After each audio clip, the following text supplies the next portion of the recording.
Oh, oh, oh, oh, oh.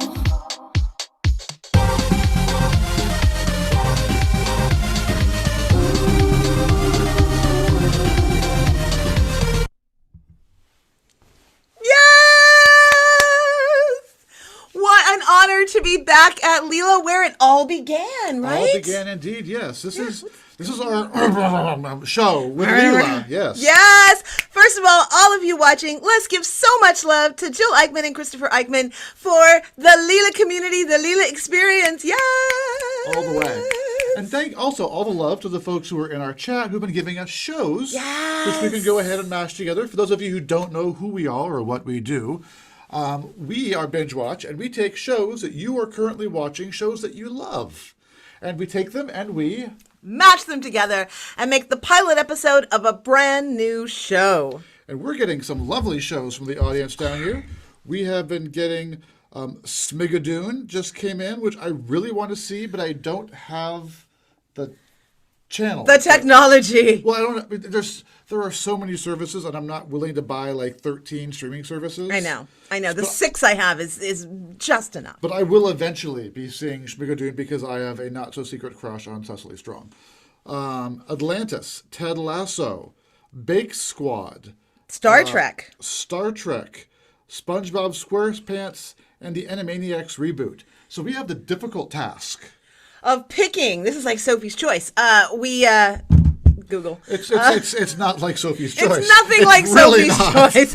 Oh my God. It's nothing like Sophie's Choice. I stand corrected. I think I just broke Dan Wilson. Wow, that got dark real quick. I know, right? But my horrible analogy, now I'm going to blush, is that they're all wonderful, and how do you pick one and leave one behind?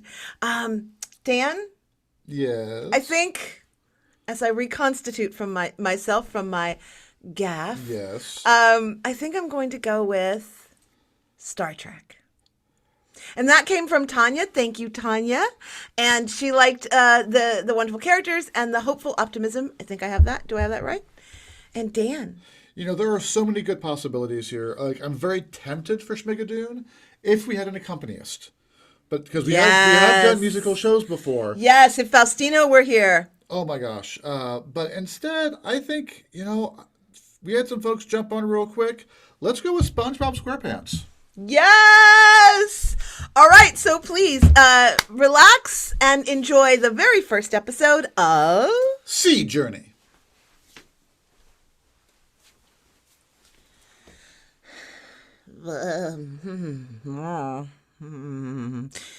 Captain Pants. I'm not sure if we're underwater or I'm at sea, but I'm not sure if we're underwater or in space. Right now, they look the same to me. Well, I must say, the thing to keep in mind is that we're adventuring. Whether we're in the stars or below the sea, we're still not on land because we would dry out and die there. We're adventuring, and my gills are grateful. I wish I had gills sometimes. I look at you and I think, gosh, it'd be so nice to be more like you, more fish-like, more, I don't know, lippy. Lippy, Captain, I have to say to you, may I look you in the eyes? You certainly may. Never quite sure where they are, but I think they're there. They're up here. Being a sponge is very unusual for other life forms, but I put these googly eyes on. Oh no, I fear I'm contracting a space virus. Oh my God, the international translator is ceasing to work and I'm having a hard time understanding you. Look, the important thing is that you just listen very carefully. Otherwise...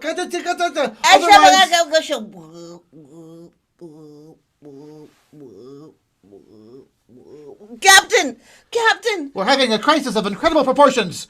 We will not be able to communicate to each other, let alone the strange new life we could be experiencing because of... If you know what I mean. Yes, absolutely. Well, we're in a pickle jar of a new color.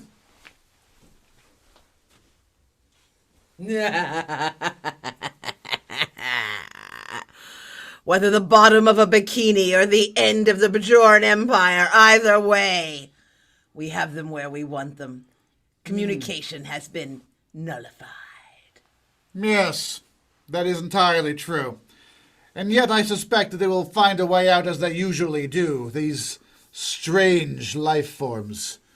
What is it about their ability to see the good in everything and come out smelling like a rose? Roses are horrible smelling. Well, They're terrible and they have prickly thorns. I don't know why folks are so fond of roses.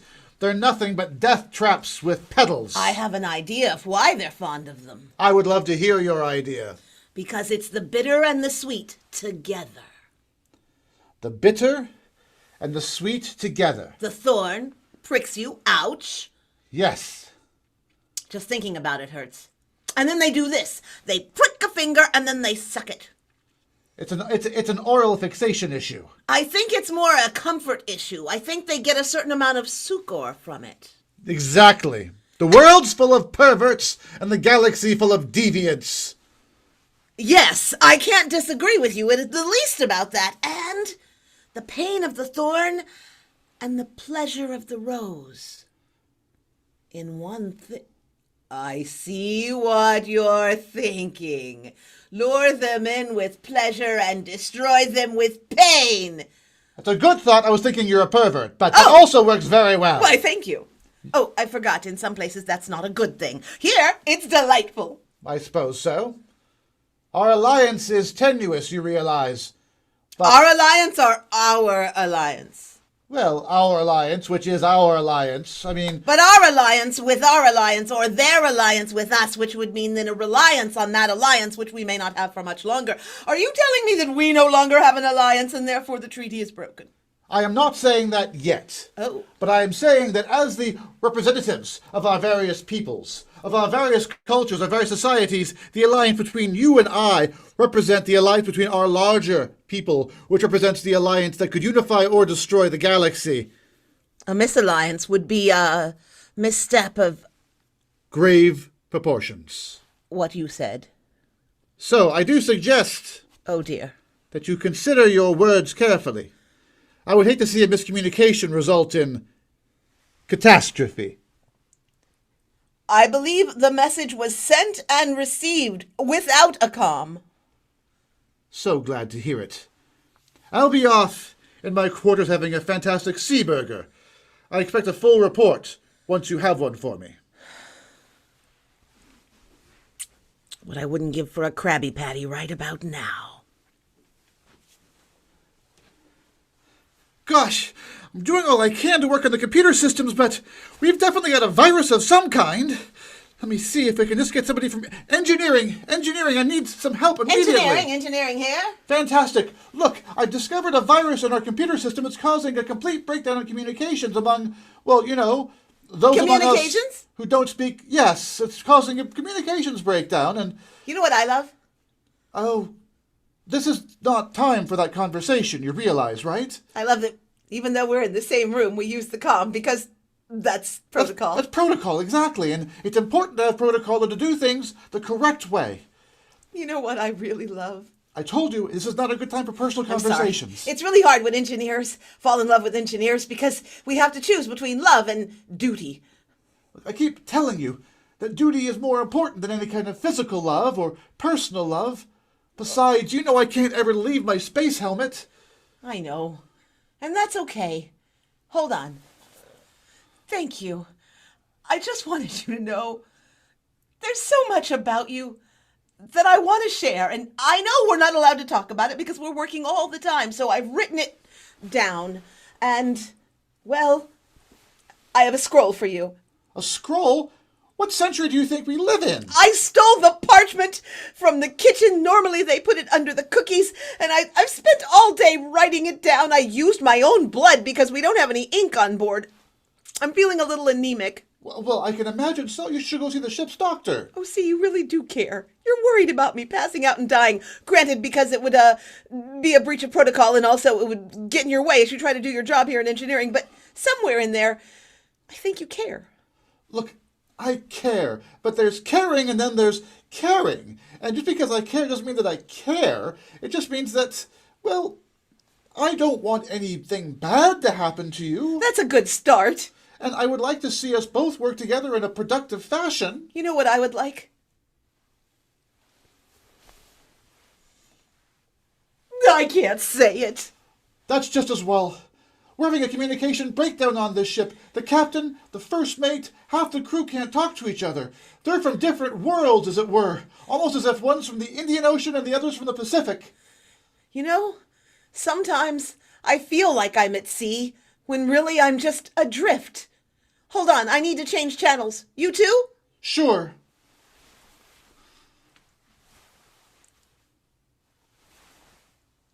No, they're all equally full of static. You know, that's not the only thing that's full of static. But we've got a job to do before I can even deal with that.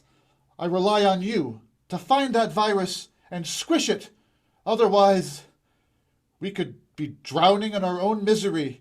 Should I squish it really tight, or should I squish it long and wide? Oh, sorry, I broke communication there for a moment. It's okay. Should I squish it up and down, or should I squish it side to side? You should squish it any way that removes that bug from our computer system. Beyond that, I leave it up to you. I will squish it hard. That is what I'll do.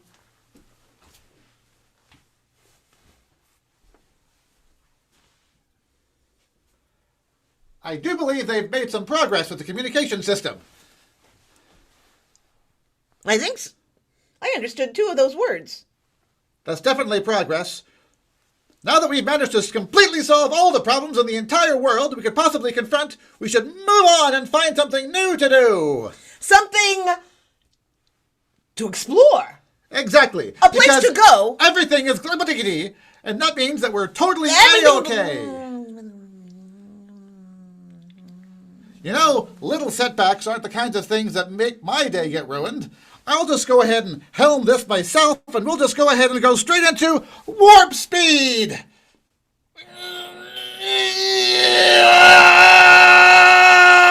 There we go! Captain Squarepants. First officer. It's a good thing I don't wear pants. You know, that's a violation of the dress code. My fins do not accommodate them. Well, you know, we all gotta find a way to fit in the best we can. Hey! That's why I wear pants! Captain! And a belt! I understand you. Maybe it wasn't a virus after all, but a cosmic disturbance that manifested itself as an interference in our communication systems. Do you mean a black hole in our ability to understand one another? That's rude. Oh, that wasn't a euphemism. You mean an actual literal black hole? Yes! Oh, my goodness, okay. Sorry, I thought you were being a little bit deviant. No, I was being a little bit, direct. That's good. I'm a little bit country. I'm a little bit rock and roll. That's great, and no one gets that reference anymore. I love that. It's nothing like being an anachronism. I'm definitely... Well, no, I'm more of a sponge than an anachronism. I think that, though, that our main caterer is an anachronism. Oh, definitely. I mean, have you had anything from the replicator lately? I tried to. I did, but it kept scuttling off. I know. They're having a very hard time putting food in that isn't still, sentient and moving. And, of course, my preferred way of feeding is just to lie in a pool of water and just soak in the nutrients. I've often had so many questions to ask you about your sponge-like demeanor and what it's meant for your life, and have you ever been grabbed up and used to scour a pot? Preferably Calphalon, because nothing sticks to them. You know, I don't like to talk about it much, but there was...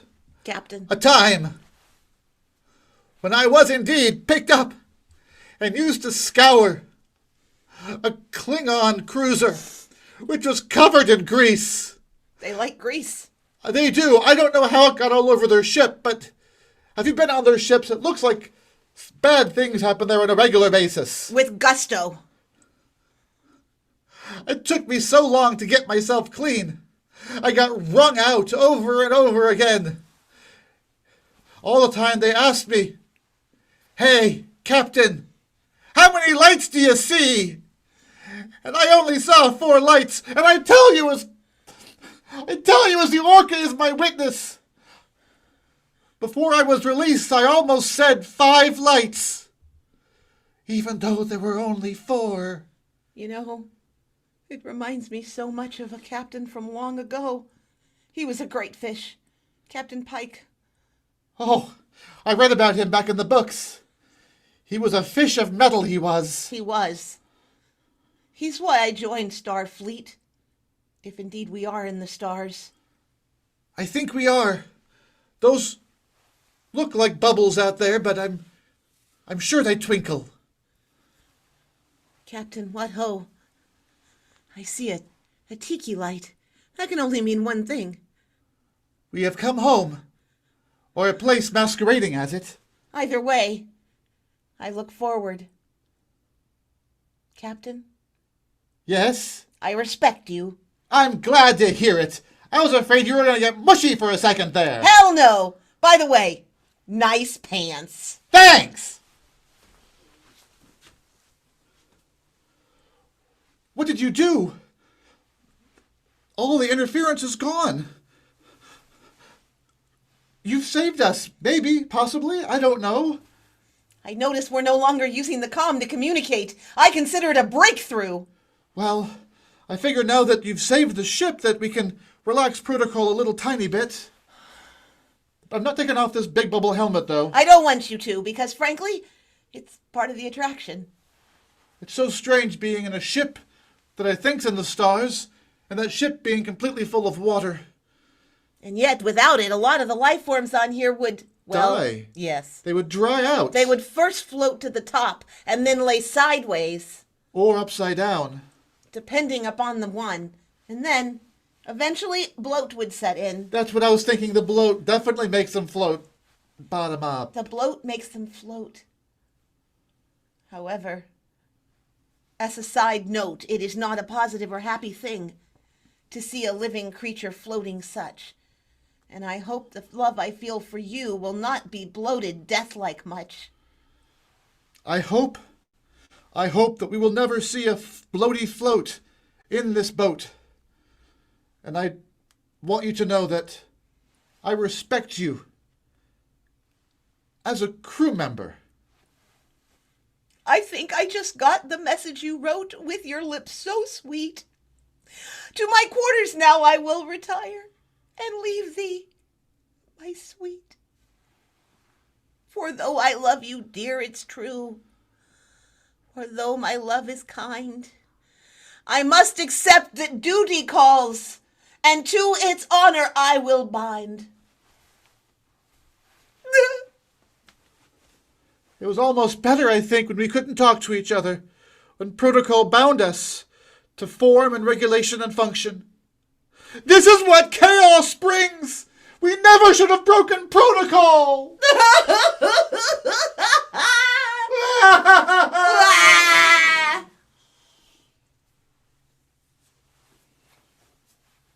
I blame you for this. I know you do. Your schemes have brought us nothing. Their ship hurtles towards the Bikini Atoll. They will refresh themselves, recharge, and from that point, go off back to the unknown. Don't you see? This is the thorn on the rose. Because while we have lost them today, we have a reason to pursue them tomorrow. Because once you get a thing, the price you pay is no longer wanting it. Yes.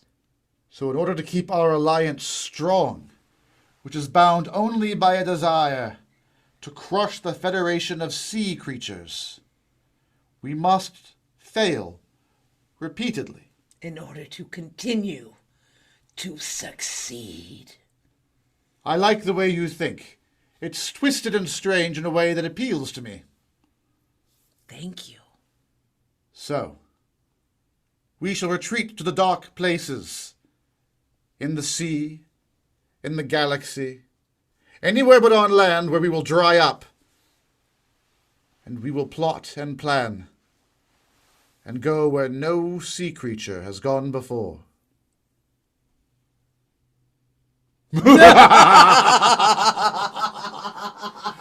And that's our show. Thank you so much! Yes! So much fun. Yay! Let's hear it for the amazing Jill Eichmann.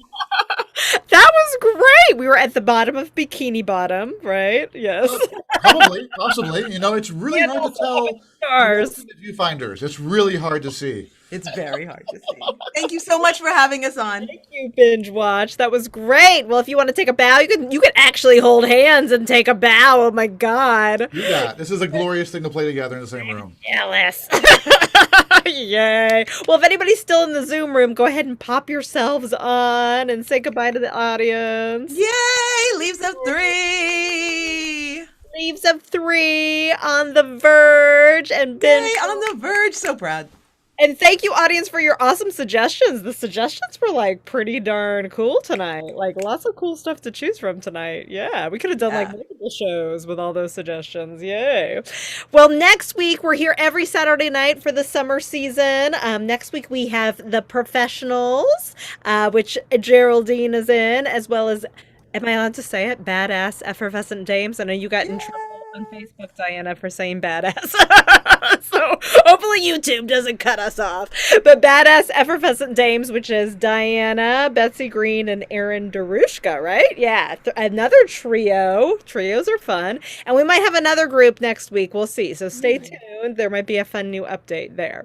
And also we have classes at Leela. So we are pausing our in-person drop-ins right now while this Delta variant figures itself out. Hopefully that will calm down soon in the Bay Area and elsewhere as well. But we are doing in-person 6-week-long classes. So if you'd like to be in a smallish cohort with a group of people and the same teacher every week, you can sign up for some of our, and Diana's one of our levels teachers as well. Learn from this one. And then we also have, online drop-in. So Monday nights online drop-in. So if you're sitting there thinking, hey, can I do improv online? Is that even possible? Well, you totally can. And we've got an awesome class on Monday night. I'm going to be teaching the one this coming Monday, so come check it out. So thank you, friends, for joining us tonight. Keep playing, everybody. Keep connected, and we miss you. So have a wonderful night. Enjoy the rest of your weekend. Good night.